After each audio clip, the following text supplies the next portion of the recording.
papunta na kami ng Portugal ni Miray. Kaya Biyernes hanggang Linggo kami doon. Trabaho to. Kaya banat tayo hanggang Portugal.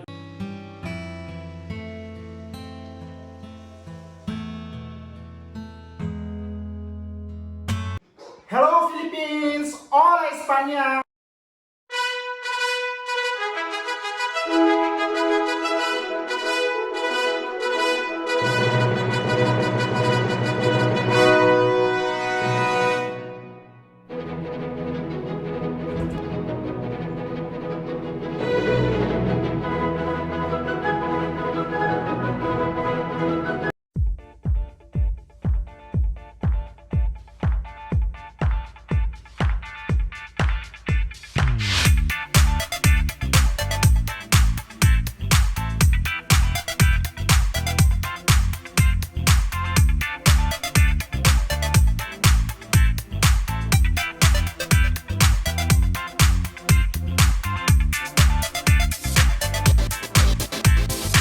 Kami ng Portugal. Mahaba-habang araw din to kasi Biyernes hanggang Linggo, mahaba-habang trabaho rin. Pero okay lang. Sa bayan ng Alanis, pinakabayan namin. Kaya kami umalis ng eksakto alas 3 doon sa farm kung saan kami nakatira dahil kailangan namin makadaan doon sa bayan mismo ng dadaanan namin sa Portugal kasi magbubukas sila ng alas 6 ng hapon. Kaya umalis kami ng alas 3 ni Miray ngayong hapon dahil tamang-tama lang din to, just in case man na may magpara-para man sa dadaanan namin ngayon. At least may time kami na makadaan pa doon kasi 6 to 8 daw ang ano nila, curfew hours nila. Kaya nagpa-allowance kami ng oras. Dapat nga 3:30 ang ano namin, ang alis doon sa farm. Kaya lang sabi namin naghahanap din ng konti para may allowance tayo sa mga checkpoint man. So ito na, on the way na talaga to. Ganyan pag spring, ang mga daming bulaklak lumalabas. Napakaganda pag ganitong season na, spring season. Okay, di pa talaga pumasok ng spring kasi sa ano pa 21 start ng spring. Nakita nyo yan sa my right side, nandyan yung mga bulaklak, kulay yellow. Saka yung sign kung ilan lang pwedeng takbuhin, sinta. So 80 kilometers na tayo, mayroong 90. Ito national highway to siya, pero ang pinakaano lang nito is 100 km per hour, depende sa lugar. Kung ano ka, straight yung highway, pwede ka magpatakbo ng 100. Pero pag ganitong lugar na to na daming kurbada, nasa limit ka lang hanggang 90.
kami sa may bayan ito ng pangalan nito ay Jirina. Hindi pwedeng patakbo dito mabilis itong highway na to dahil sa bandang unahan may radar. Pagka nakuha ka ng radar dyan, multa ka. Nakuha na ako na isang beses dito dati. So dito control ang takbo nitong highway nito hanggang sa sunod na bayan nito, yung pangalan Safra. Kontrolado ang takbo nito. Kaya ang takbo lang nito nasa mga 80 lang. Itong highway na to, to siya, 41 kilometers hanggang sa sunod na bayan. Pero may isa pang bayan dyan na maliit, madaanan. Pero ito yung straight talaga to na highway. Bali 41 kilometers, tatakbuhin to ng 30 minutes mahigit, mga 30 to 35 minutes takbo nito. Kasi limit nga lang hanggang 80.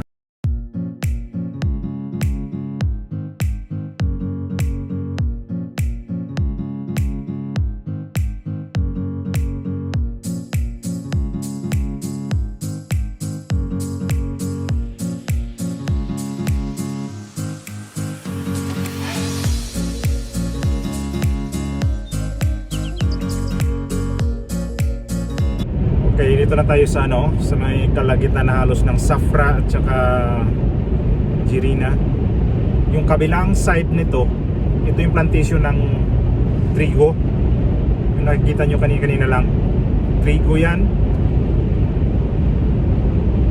Dito yung area din ng plantation ng mga ubas. Sa left side natin, yan, mga grapes, plantation ng grapes. Tunga naman nila dito ng olibo pa din.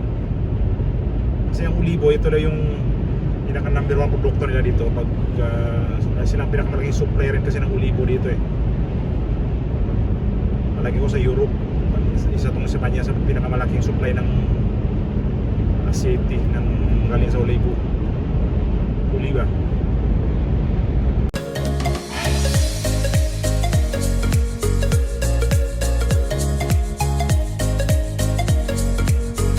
Highway dyan sa may harapan natin, ito yung highway na yan, super highway yan siya papuntang Madrid. Kaya itong lugar na to pwede to mag-access papuntang Madrid. Yan yun, yung sa may harap natin papuntang kanan, yun papuntang Madrid.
kami sa may last na bayan sa Espanya. Susunod dito, ito na yung unang bayan ng Portugal. Papasok na tayo sa bayan na tong tawag nito Insinasula. Bawat bayan nila namin parang parang simenteryo, napakatahimik. Yan, yung bundok na yan sa harapan natin, Portugal na yan. Sa kabilang side naman yung tanaw na rin yung bayan ng Barranco. Ano pa tawag yan pagkabanggit? Barranco o Barrancos? Barranco, no? Barrancos. Konti na lang. Ito na lang yung border ng Spain at saka Portugal. Yan yung bayan na yan. Tigil, ito pala yung talaga yung sa borders mismo ang sinasara. Kaya tigil muna itong nasa harapan ng sasakyan namin. Kaya antayin namin ito magbukas. At saka may nakita na kaming hindi ko alam kung pulis nila yan o may sasakyan ng pang militar papunta na dito. Sana i-open na to para makapasok na kami dito sa Portugal.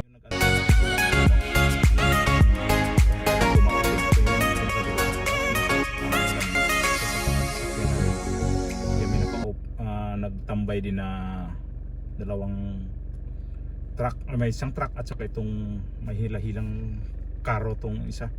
At saka yung sa kabilang side naman doon may nakaantabay din sila doon. Palagi ko buksan na kasi umakyat atong driver ng ng truck.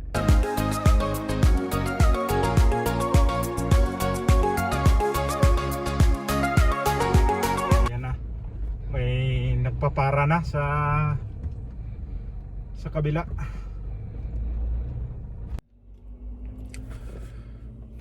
Malaswerte kami, hindi kami pinapasok sa yung National Police ng Portugal. Grabe, kausap yung isang napaka-urirat yung tao na yun, yung pulis na yun. Hinanapan kami ng meron kaming residence card. Ngayon hinanapan naman kami ng ng tawag nito passport daw, kasi kami mga Filipino, tsaka kailangan pa ng visado, yung visa. Paano ba naman to na pako kami ng visa na hindi naman din alam namin. Kaya hindi kami pinayagan makapasok sa Portugal. Ito, tambay muna kami dito sa sa unang bayan bago magkarating ng unang bayan dito sa may Portugal. Ito sa last din ng bayan ng Espanya. Sabi, anong mangyari nito, kung tatawag yung amo namin o anong sabihin ng amo namin, kung tutuloy ba kami o babalik kami ng Espanya ulit. Trabaho talaga tong pasaway. Tanbay lang mga kamag-anak. Nakarating din kami dito sa Portugal, dito sa yung rest house ng amo namin.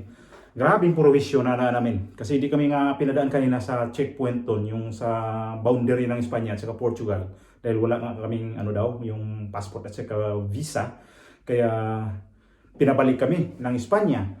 Buti na lang, boundary pa nga to. Doon sa primero nga bayan doon na kami umiksit naman papuntang kabilang bayan. Dalawang bayan din namin bago kami makarating dito. Pagdating doon sa bayan na yun, sinundo kami ng kasama namin para dalhin kami dito. Hindi kami dumaan ng highway. Dumaan kami mismo sa loob ng farm. Ang daming mga baka, ang daming mga hayop na daan namin doon. Kaya finally dito na kami. So ito, trabaho na ulit. Naka-uniforme na kami. Update ko lang kayo itong weekend na to kung anong ganap dito sa trabaho namin. So hanggang dito na lang muna ang video na to kasi trabaho pa kayo, madali kami nagbihis kasi alas 8 na dito, kakain na tong mga amo namin. So maraming salamat sa inyo, maraming salamat, ingat po tayong lahat, bye bye po.